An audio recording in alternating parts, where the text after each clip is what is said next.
Muy buenas tardes, amables televidentes. Estamos de vuelta en nuestro programa Una mirada crítica sobre Guatemala, el espacio dentro del programa Costijón. Hoy estamos hablando sobre el diálogo en la coyuntura nacional, una coyuntura de suyo complicada.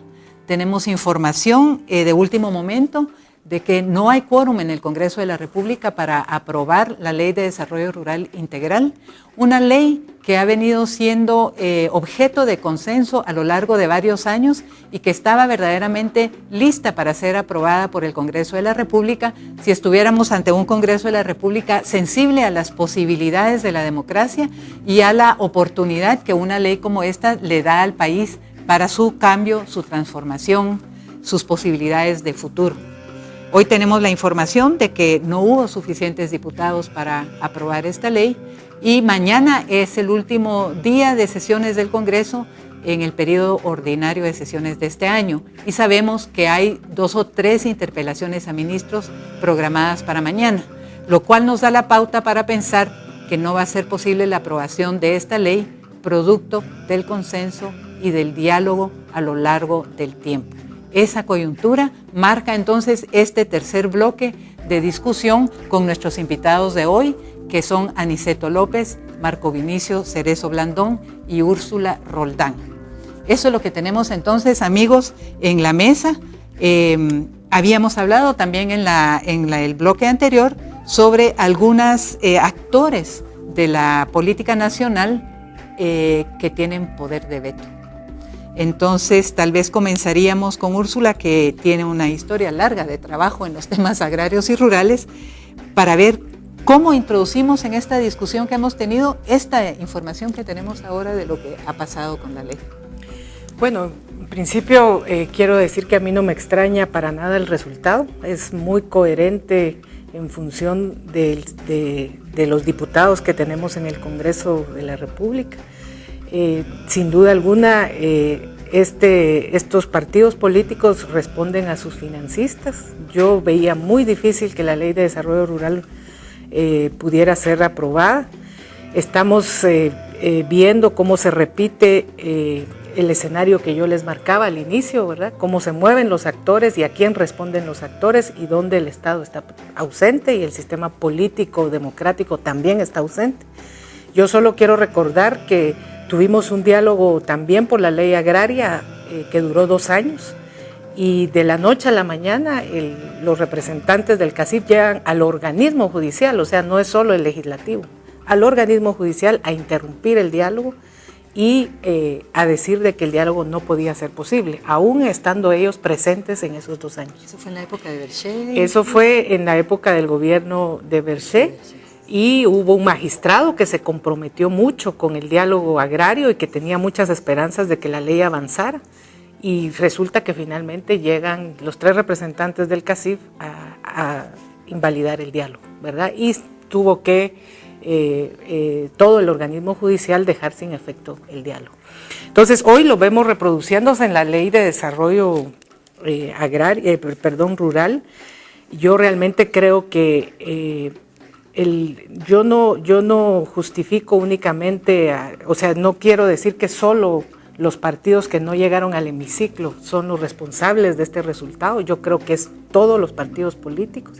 A mí me extraña muchísimo que otras leyes han pasado con todos los votos que se han requerido, ¿verdad? Pasó el presupuesto nacional, pasó la ley de telecomunicaciones que tanto nos afecta y que nadie ha dicho mayor cosa sobre esta ley aprobada. Han pasado también la reforma, entre comillas, fiscal que planteó este gobierno. Entonces, qué casualidad que hoy no funcionan sus negociaciones en función de una ley tan importante para el país como es la de desarrollo rural. Yo creo que para mí era uno de los nuevos globos que este gobierno nos ha metido en el debate, ¿verdad? Como fueron las mismas propuestas de la reforma constitucional, ¿verdad? Y en esos globos, por supuesto que lo que termina concluyéndose es en favor de lo que los sectores económicos están buscando en la orientación, para la orientación del país. Entonces, en este sentido, yo creo que es un resultado lamentable que pone a todo el sistema político en cuestión, no solo a los partidos que no fueron a la última reunión del Congreso, porque si no, que explique el patriota cómo logró que las otras leyes sí pasaran y esta no. ¿Cómo se logra que 22, si no estoy mal, Clara me dirá cuántas sesiones se tuvo para poder discutir esta ley dentro del Congreso, ¿verdad? Y cuánto también ya se había acordado en términos de las enmiendas que eran necesarias para que no tuvieran ningún problema legal para su aprobación. Entonces, ahora lo que nos deja es de nuevo la insatisfacción a los sectores sociales, quienes definitivamente, decía Marco Vinicio, ¿verdad? Se logra con diálogo o se logra empujones, pero con diálogo sí hay voluntad real, pero ya vimos que no hay voluntad real. Aquí lo único que queda es empujones, y los empujones tienen que ser del movimiento social y del movimiento popular. Ojalá que no sea con métodos violentos, nadie quiere la violencia, pero lo ha dicho Aniceto, las comunidades están cansadas de la burla, del cansancio, están cansadas de la burla, del desgaste que eso significa para ellos, en creer en los mecanismos democráticos, en los mecanismos legales, y que a la última hora lo que siempre funciona es el veto del sector económico. Aniceto, desde San Miguel y desde las comunidades, ¿cómo se vive este tema de la Ley de Desarrollo Rural? Pues bueno, desafortunadamente en la mayoría de comunidades es poco la información que se tiene, ¿verdad? Creo que las comunidades esperan siempre de algo beneficioso, algo en favor, ¿verdad? Yo estoy convencido que solamente leyes como la Ley de Desarrollo Rural vienen a favorecer a la mayoría de comunidades, ¿verdad? Que todos conocemos su estado de vida. Todos conocemos las familias y de las oportunidades que necesitan, ¿verdad? Sobre su sostenibilidad económica, ¿verdad? Y con esto, los que pierden son la mayoría de guatemaltecos, porque la mayoría vivimos en el área rural. Y entonces, yo veo con mucha preocupación todo esto, aunque siempre me he recordado de una frase que se dice que es mejor para el Estado, para los ricos o mismo para el Estado guatemalteco, que el pobre que se muera, ¿no? Así ya dicen, ya no hay pobres, ¿no? Porque que hagan algo en favor de ellos se ve lejos. Entonces eso, desde nuestro punto de vista comunitario, es una pena, ¿no? Es una lástima lo que está pasando con nuestros legisladores, que al final, como decía Úrsula, nos llegan a tomar de la mano y después nos tiran, ¿no?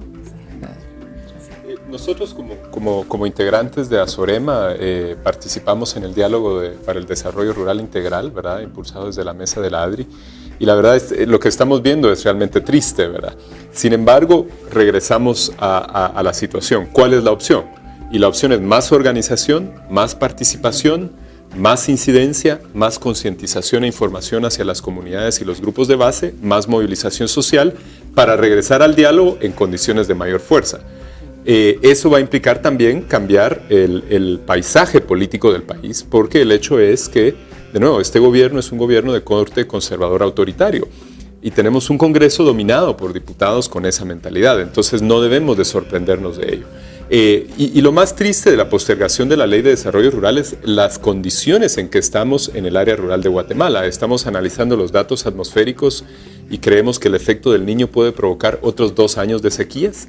Es decir, este gobierno está a las puertas de 2 años de sequías y de otra crisis de inseguridad alimentaria a lo largo de los últimos 2 años de su administración.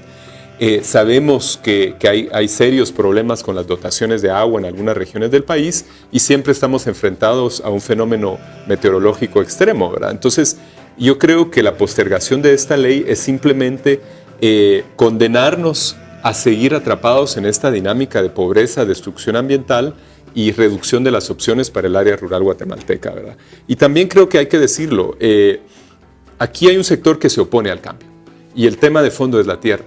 Sin embargo, en Guatemala ahora la tierra está más concentrada que durante la guerra. Algunos investigadores del tema hablan de que se ha reconcentrado la tierra entre 5 y 10% más de los datos que teníamos en los 80s. Y eso lo que está haciendo es agravando las condiciones en el área rural, ¿verdad? Y a eso si le sumamos el crecimiento demográfico, pues lo que estamos creando es un escenario de alta volatilidad con el cual es irresponsable jugar porque estamos jugando con el futuro de nuestros hijos, ¿verdad? Sí. Tenemos poco tiempo para terminar y yo quisiera tomármelo para decir lo siguiente, porque se han dicho en este segmento cosas a mí me parece muy importantes y complejas. Y que entonces yo quisiera resaltar una de las que dijo Úrsula en su análisis de la coyuntura, y ella dice, esto de la ley de desarrollo rural fue un globito que lanzaron, porque si no, explíquennos cómo es que sí logran pasar otras leyes. Yo creo que eso nos pinta rápidamente a qué probablemente nos estamos enfrentando cuando de buena fe se participa en impulsar cosas como esta ley de desarrollo rural integral. Aniceto nos dijo, quizá los ricos lo que piensan es que el pobre se muera. Esta es una frase verdaderamente profunda, dicha por Aniceto, porque efectivamente uno puede hacer el análisis de la economía y de la sociedad guatemalteca en el sentido de decir, esta es una economía donde muchos mueren o mal viven para que unos pocos vivan y se desarrollen. Y dicho desde una persona que trabaja en el nivel local y en la organización de San Miguel Ixtahuacán, yo creo que es sumamente doloroso y profundo lo que Aniceto nos pone sobre la mesa. Que los pobres se mueran, que se mueran muchos para que algunos puedan vivir, parece ser lo que él nos está diciendo. Y luego al final, las palabras de Marco Vinicio Cerezo que nos dice, necesitamos más participación, más organización, etc. Yo quisiera dejar esa última propuesta de Marco Vinicio Cerezo para que sea la pregunta con la que comenzamos el próximo segmento. Y lo digo porque Aniceto a su vez nos ha dicho, estamos cansados, estamos desesperados, ya no tenemos toda la energía que hemos tenido, y entonces pregunto yo, ¿cómo conjugamos estas dos cosas? El llamado a mayor participación y organización y la experiencia que dice estamos agotados y estamos desesperados. Entonces, con esa pregunta y esa inquietud, vamos a cerrar este tercer segmento de nuestro programa de hoy y regresamos en breve para ver cómo en poco tiempo logramos cerrar con nuestras conclusiones.